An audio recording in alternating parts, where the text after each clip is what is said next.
Hey guys, it's Ted with OAXRAY, and today I'm going to show you how selling water on Amazon can get your account shut down.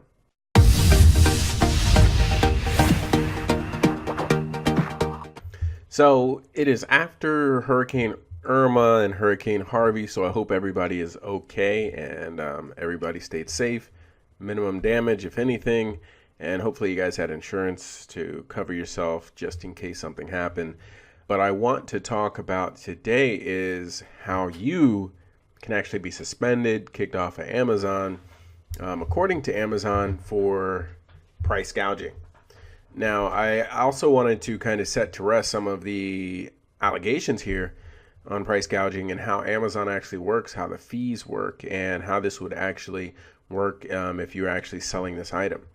So this is on Fox Business News, and it talks about Floridians actually accusing Amazon of price gouging. But from what I can tell, all of these items that are here, Amazon's not actually in stock. What they're talking about is US sellers, third-party sellers, and people are complaining about them actually price gouging items. So here it says this person tweeted, and they have $5 water cases of Nestle 24 packs for $39.99, and they have this other Polish Spring for $20. So prices range between $20 and $40 for a 20 pack of water on Amazon. And that looks really bad. You know, most people would say, oh, they're price gouging. And here we go. Amazon, shame on you for selling items that expensive, especially when they're really cheap. So what I would like to go over first is how this actually breaks down mathematically when you're selling these items. Here's another person complaining, 24 pack, selling for $36.72. I'm saying maybe Amazon could have a way to reduce the fees going to people in areas like this. Maybe that would help. But as Amazon stands and as I actually look at the numbers, there's no way that you can sell 20, 30 pound pack of water for less than 20 or 30 bucks and actually make a profit. So what I did here was I actually grabbed a listing, and this is Fiji water 24 pack. This thing weighs 29 pounds whenever you're actually looking at it here. And I'm going to put a price of $29.99, and that's what we're going to sell this item for. Down here, shipped to Amazon. This is a 30-pound item. It's going to be really heavy, really hard to ship to Amazon. So we're probably going to have to palletize it, and not a lot of these, I guess 50 at the most, are going to fit on a pallet, but probably more like 20 or 30. So it's going to cost a good amount in inbound shipping. I'm going to put $2 here in inbound shipping. A 24 pack of Fiji water, if I bought this, even if I bought this wholesale or something, it's going to cost me at least $5. Let's just call it 5 here. So if my buy cost is $5, I ship it to Amazon, it costs me approximately $2, and I sell it for $30, I make a penny on this item. That's it. I make a penny. So even though this article makes it out that if you're selling a pack of 24, waters for 20 to 30 bucks, this person probably or could be losing money here.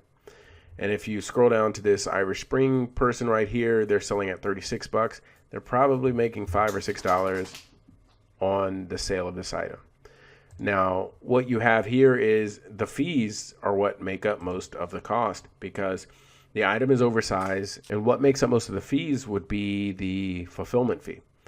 So whenever you sell something like this, it's going to be oversized generally, and the weight-based fee is going to be pretty high on the item. So we have $20 just in weight-based fee and the Amazon FBA fees, $2 to ship it in, $5 for the cost of the product.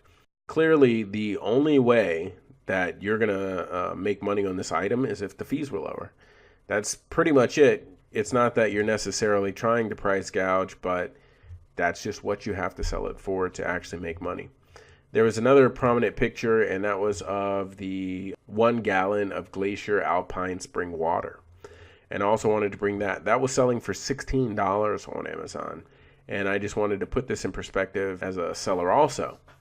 So let's say we sell this thing for $14.99.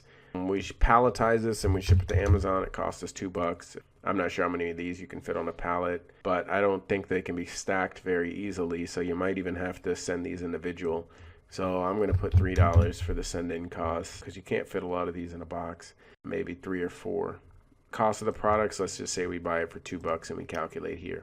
If you sell this container of water for $14.99 and you have your buy cost right here and your fulfillment fee cost right here, you're only making 70 cents on this item.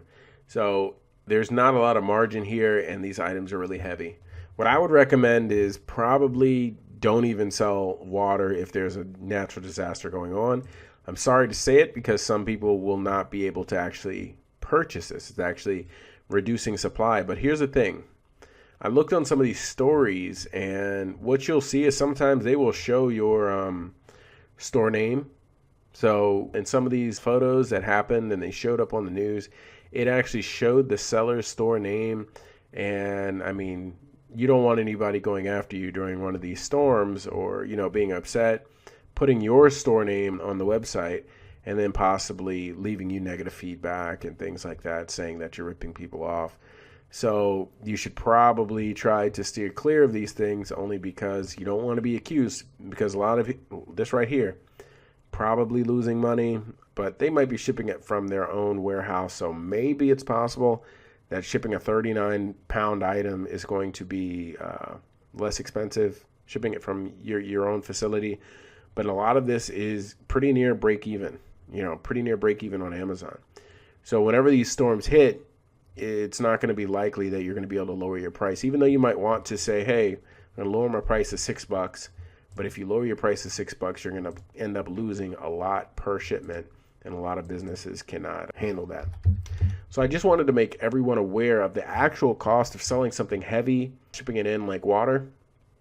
Maybe Amazon will get with sellers and say, hey, we're going to send in truckloads of water. If you guys will lower your price, we're going to lower the fees on the water, or, something like that. Make out some kind of deal so that these fees go down.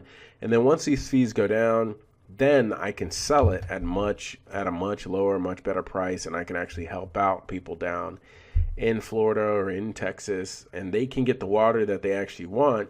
They can get it at a reasonable price, and they can still use Amazon's quick shipping methods.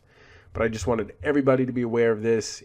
If there's an emergency going on, selling water, selling those basic necessities might get you into some trouble, might get your account canceled. From what I've seen, Amazon has only spoken on the record a little bit, and what they've said was over a dozen people have had their at least listings pulled. It didn't necessarily say they were removed, selling privileges were removed, but I would expect that this might cause some trouble for your account. Thank you guys very much. Have a great day and make some money using OAXRAY. Please like and subscribe, and if you have a question about Amazon, put a comment down below and I'll make a video about it as soon as I can.